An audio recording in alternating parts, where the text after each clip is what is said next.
You are not the right fit for La Signe d'Or, Bernadette. I think you've known that for a while. Philip Beaumont III slid the termination letter across his mahogany desk with two manicured fingers and waited for the black woman in the white chef's coat to pick it up. Bernadette Okafor did not pick it up. She did not cry. She did not raise her voice.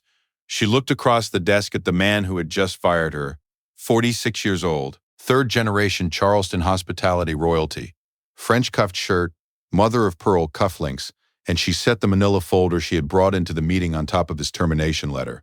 Inside the folder were 43 pages of documentation, temperature logs from the seafood walk-in showing readings above 41 degrees Fahrenheit on 19 separate occasions in the previous 3 months, receipts showing the substitution of grade A foie gras with a cheaper mousse product that was still being sold to customers at the original $42 supplement price, photographs of expired dairy being incorporated into Béarnaise and Beurre Blanc on the line, a signed memo from the previous executive chef dated 4 months earlier raising the same concerns and being told to manage the kitchen, not the books. Philip Beaumont III looked at the folder. He did not open it.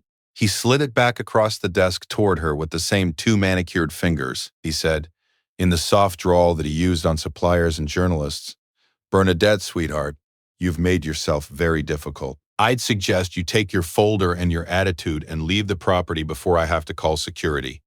Bernadette Okafor stood up. She walked out of his office and out of the building she had run the kitchen of for 14 months. She did not yet know that, exactly 37 hours later, at 7:14 p.m. on a Friday evening, the man eating the seared duck breast at table 8, the gray-haired gentleman dining alone, paying in cash, who had ordered 3 courses and the wine pairing, would set down his fork, pull out a small moleskin notebook from his inside jacket pocket, and write the 7 words that would end La Signe d'Or as a restaurant. Star revoked. Health department called. Effective immediately. 18 months earlier, Bernadette Okafor had walked into La Signe d'Or for the first time, on the morning of her trial shift, in a chef's coat she had ironed twice the night before, 27 years old. Born and raised in Houston, the youngest daughter of a Nigerian engineer father and an African-American mother who had taught middle school home economics for 31 years, Culinary Institute of America class of 2018, graduated with honors, 2 years working the line at a 2 Michelin star kitchen in Chicago, 18 months as a junior sous chef at a 1-star restaurant in Atlanta. She had moved to Charleston because her partner, a high school history teacher named Marcus Bell, had taken a position at a magnet school there, and because La Signe d'Or had offered her the sous chef position over 14 other candidates after a brutal 3-day audition that had ended with the previous executive chef, a Belgian-trained perfectionist named Maurice Dubois, shaking her hand and telling her quietly that she had the cleanest technique he had seen on a sous chef in 15 years. The kitchen was, by reputation, the best in the city. La Signe d'Or had been awarded its first Michelin star in 2022, the same year the Michelin Guide formally expanded coverage to include Charleston, Atlanta, and Houston as part of its Southern Cities edition. The restaurant occupied a restored 1843 carriage house on East Bay Street, 3 blocks from the harbor. The dining room sat 34. Tasting menus started at $245 per person before wine. The clientele was old Charleston money, visiting executives, and the occasional New York food critic. The restaurant was, in the year Bernadette joined it, one of the most prestigious dining destinations in the American Southeast. It had also, in the year Bernadette joined it, begun to quietly hemorrhage money. Philip Beaumont III was the general manager, the public face, and, since the death of his father 2 years earlier, the sole heir of a Charleston hospitality empire that had once owned 11 restaurants across the Low Country and now owned 3. He had grown up in a 13,000-square-foot home on the Battery. He had attended Episcopal High School in Virginia and then the University of Virginia. He had what was politely called, in Charleston hospitality circles, a tight management style, and what was less politely called, by the line cooks who had worked under him for the previous 8 years, a problem with women, money, and anyone he didn't go to high school with. He drove a 2024 Porsche Cayenne. He spoke French at the table to suppliers. He had inherited, along with the restaurant, a roughly $4.2 million line of credit at a regional bank that had been called in for refinancing the previous spring. The terms of the refinancing required the restaurant to maintain a particular profit margin that Lasagna d'Or had not actually achieved in any month since the original loan was issued. Philip Beaumont III's solution had been, beginning approximately a year and a half before Bernadette Okafor arrived, to quietly reduce the quality and cost of ingredients without reducing menu prices, and to instruct his front-of-house staff to describe dishes in language that obscured what was actually being served. For Bernadette's first 6 months at Lasagna d'Or, she had not noticed any of this. Maurice Dubois, the executive chef, had run a tight kitchen, and the substitutions had been carefully managed in his absence by a sous chef who was now no longer employed at the restaurant. Bernadette had worked the line, executed Maurice's tasting menus, learned the rhythms of the kitchen, and assumed that what she was preparing was what was being claimed on the printed menu. She had been raised by both of her parents to assume good faith in professional environments until proven otherwise. She had assumed it. She had been wrong. The first thing Bernadette noticed 4 months into her tenure was that the foie gras did not taste right. She had been preparing a sous vide torchon for a private event when the texture struck her as wrong, too uniform, too pale, lacking the natural marbling she had been trained to recognize. She checked the invoice the following week. The invoice showed grade A from a supplier in Hudson Valley. She checked the actual product in the walk-in. The label on the actual product was from a different supplier entirely, based in Quebec, and identified the product as duck and pork liver mousse, foie gras style. She photographed the label. She said nothing. The second thing she noticed, 6 weeks later, was the temperature logs in the seafood walk-in. The required temperature was 36 to 38 degrees Fahrenheit. The digital readout above the door frequently showed the low 40s, sometimes pushing 45. The handwritten log, when she pulled it down and reviewed 3 weeks of entries, showed numbers between 36 and 38 every single hour, with no exceptions and no variations. The numbers had been written by 3 different cooks in 3 different handwritings, all of whom had been instructed, Bernadette later learned, to record the target temperature, not the actual temperature. Unless the actual temperature was within range, she photographed everything. She said nothing. The third thing she noticed was the dairy. Heavy cream was rotated into transparent stainless steel storage containers as soon as the original cartons were opened, and the cartons were discarded. She had asked casually one morning how long the cream had been in the container. The line cook she had asked, a young white man named Tucker, had told her with absolute calm, "Whatever it says is fine, chef. The cream's the cream. Don't worry about it." Bernadette had begun, on her own initiative, photographing cartons when they arrived in deliveries, noting the use-by dates, and then later photographing the storage containers when she could verify they still held those lots. She had been able to establish that cream marked use-by 3 weeks earlier was still being incorporated into sauces. The same had been true of butter, of crème fraîche, and of one particular brand of crème anglaise base that the pastry station had been working through for 2 months past its labeled expiration.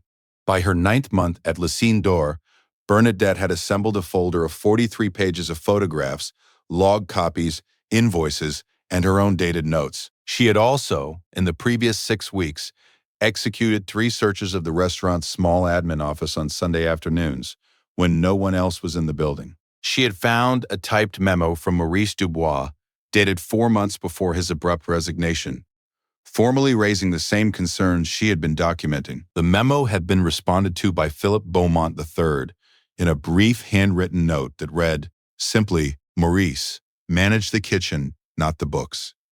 P. Maurice Dubois had quit 2 weeks after receiving the response. He had been replaced on an interim basis by a series of executive chefs, none of whom had lasted more than 3 months. The kitchen was currently being run, on paper, by an executive chef named Anton who flew in from New York 1 week a month and otherwise allowed Bernadette to manage the day-to-day operations as de facto head of the kitchen at sous chef pay. Bernadette had spent 2 weeks deciding what to do with the folder. She had consulted her partner, Marcus, who had urged her to take it to the South Carolina Department of Health and Environmental Control. She had consulted her father in Houston, who had urged her to leave the job entirely and never look back. She had consulted Maurice Dubois, who she had tracked down working as a private chef in Savannah. In a quiet phone conversation that had lasted 47 minutes, Maurice had told her to document everything in writing, request a formal meeting with Philip Beaumont III, give him an opportunity to address the violations, and then, and only then, escalate to the appropriate authorities. The documented chain of communication would matter enormously when she eventually became the person testifying about what she had found. He had also told her, in a voice that grew quieter as he said it, "Bernie, he will fire you. He will fire you the moment you raise this. He will fire you the way he fired me, except worse, because of who you are." Bernadette had thanked Maurice. She had spent another 48 hours thinking. She had prepared her folder. She had requested a meeting with Philip Beaumont III for the following Tuesday morning at 10 o'clock to discuss several operational matters that I'd like to bring to your attention. She had been told the meeting was granted. She had walked into Philip Beaumont III's office at 9:58 a.m. She had spent 11 minutes laying out, with the precise diction of a culinary professional, the contents of her folder. She had shown him the photographs of the foie gras, the temperature logs, the expired dairy, and the photocopy of Maurice Dubois' memo with his own handwritten response. She had told him, in her steady professional voice, that she believed these issues represented serious public health concerns and serious consumer fraud concerns, and that she was bringing them to his attention so that they could be corrected before any external authority became involved. She had said, "I'm not here to threaten you. I'm here to fix this."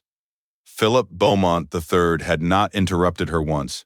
He had sat behind his desk with his hands folded in his lap and a small fixed expression she could not at the time read. When she finished, Philip Beaumont III had taken a long breath. He had looked at her for a long moment. Then he had said, in the soft, cultivated drawl he reserved for moments of maximum cruelty, "Bernadette, I'm going to do you a favor. I'm going to allow you to resign rather than be terminated.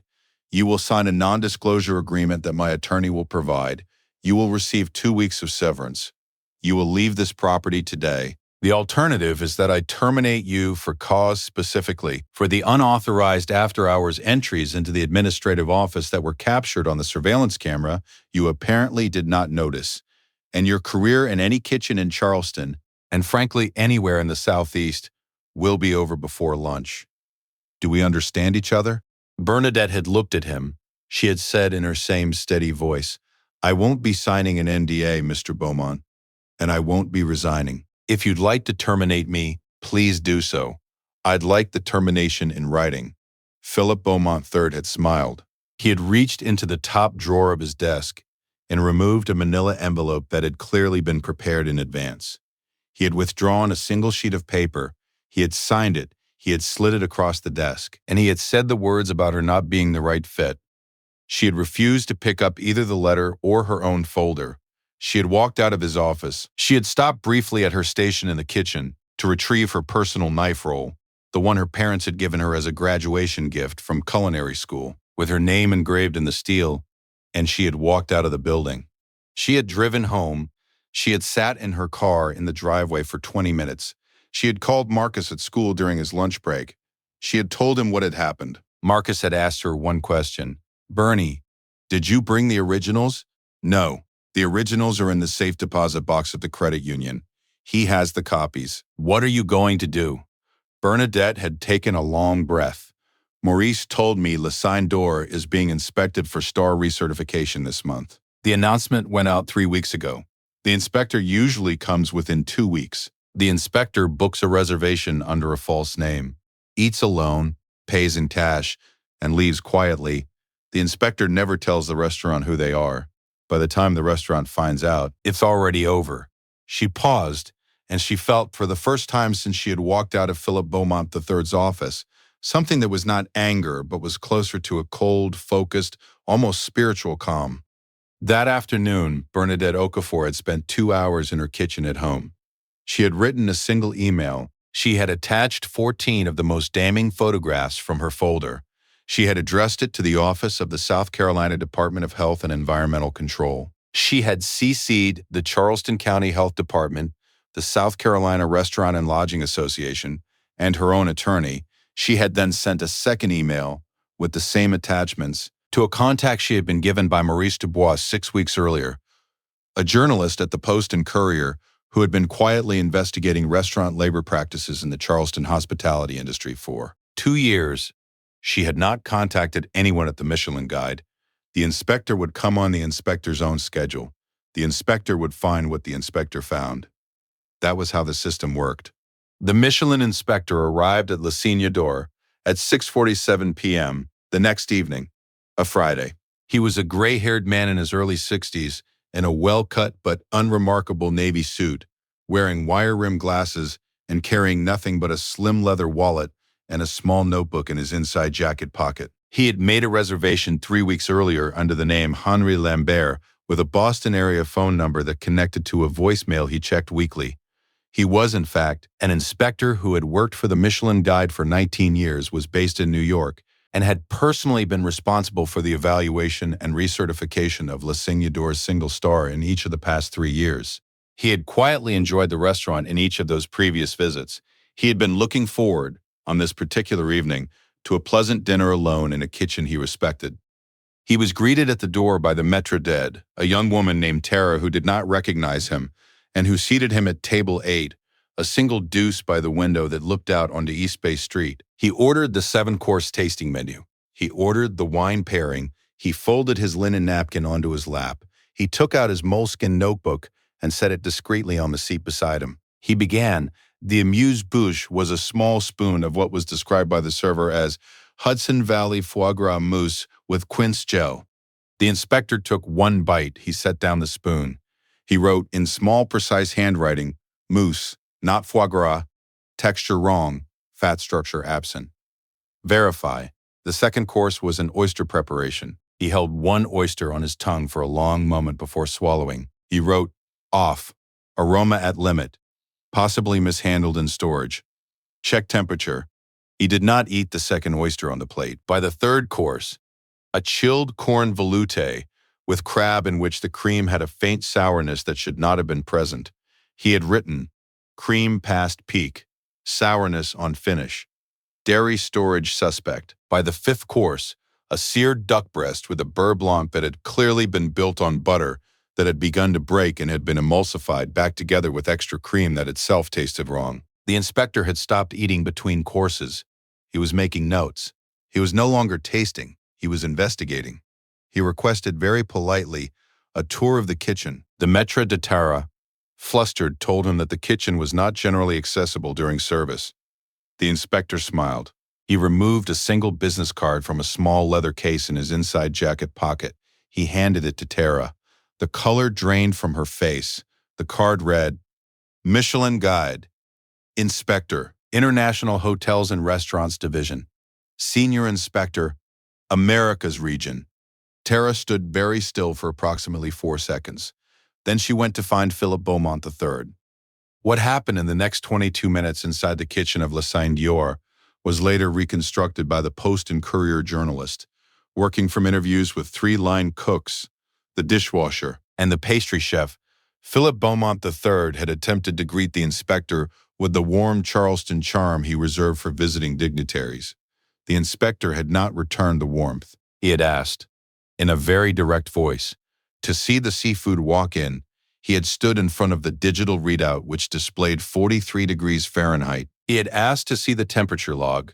He had compared the readout to the log. He had asked the line cook who had filled out the most recent entry, a young black man named Jamal, whether the log was accurate. Jamal had looked at the log. He had looked at Philip Beaumont III.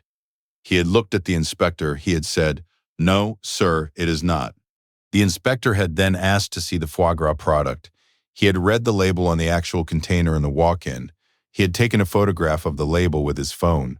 He had inspected the dairy. He had asked the pastry chef, a woman in her 30s named Helena, when the heavy cream in the night's crème anglaise had been received. Helena had told him the truth. The cream had been received 11 days earlier. The cream had a use-by date of 7 days earlier. The crème anglaise had been served to 42 diners that night. The inspector did not raise his voice. He did not make accusations. He did not lecture Philip Beaumont III. He turned to Tara, who had remained beside him through the entire kitchen tour.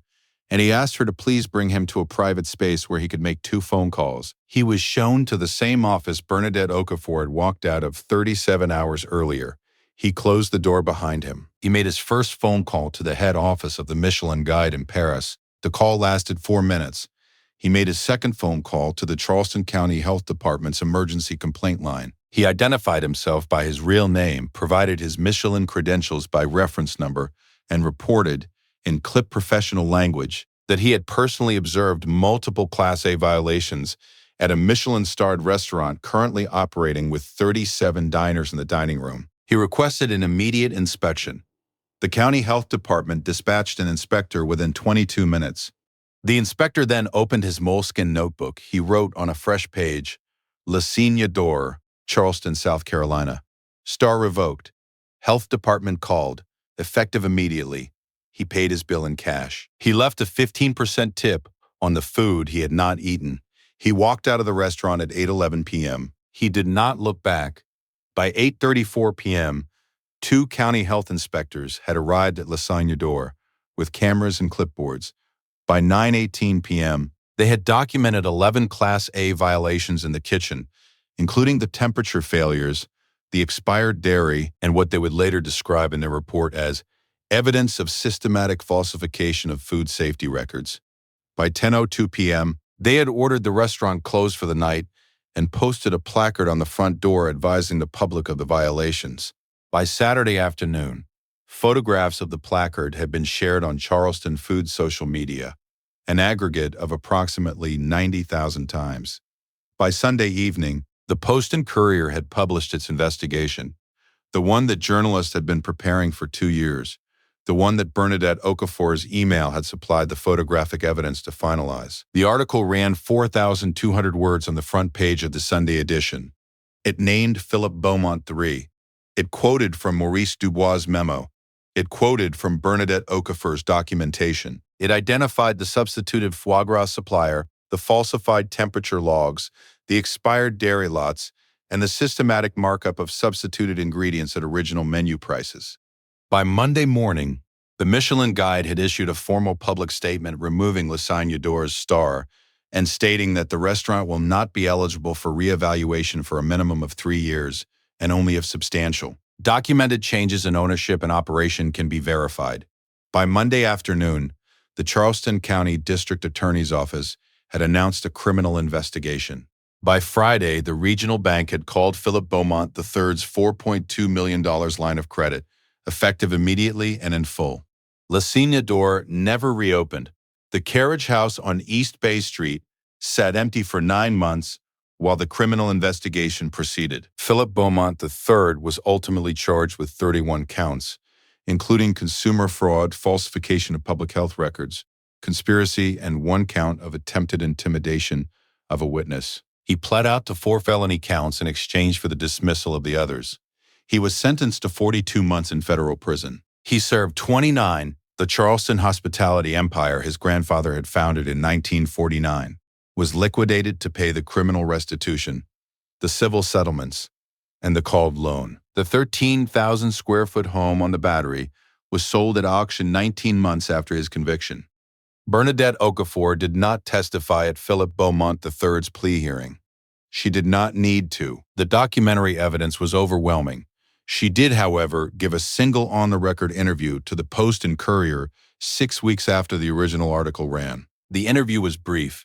She said, when asked what she wanted readers to take away from her experience, "I want them to take away that there's no version of this story where I'm a hero. I documented food safety violations because I'm a chef, and that's what chefs are supposed to do.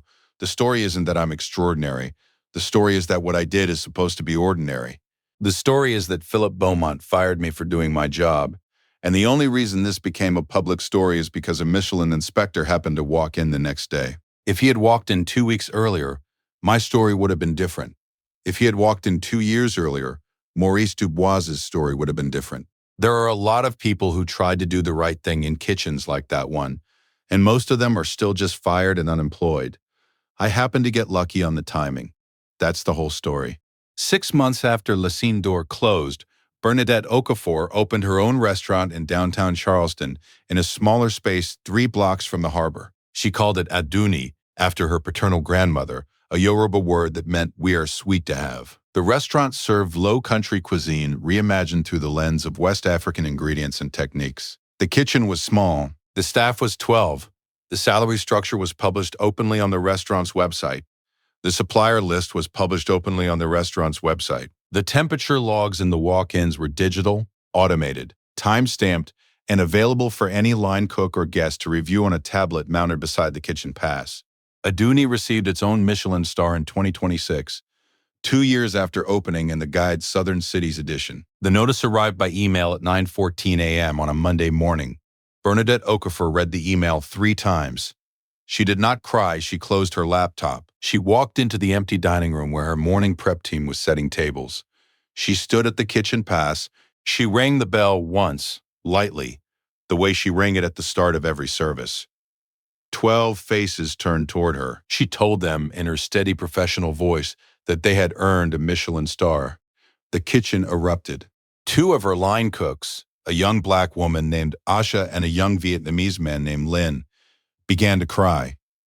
The pastry chef hugged the dishwasher. Bernadette stood at the pass and watched. She thought for 1/2 second about Philip Beaumont III, who at that moment was halfway through his sentence at a federal prison in West Virginia. Then she stopped thinking about him. He had taken up enough of her life he would not be taking up anymore. She turned to her kitchen. She picked up her knife. She began the day's prep. Outside the windows of her small restaurant, the Charleston morning was clear and warm and full of the harbor light her father had once told her was the most beautiful light in the South. The work began.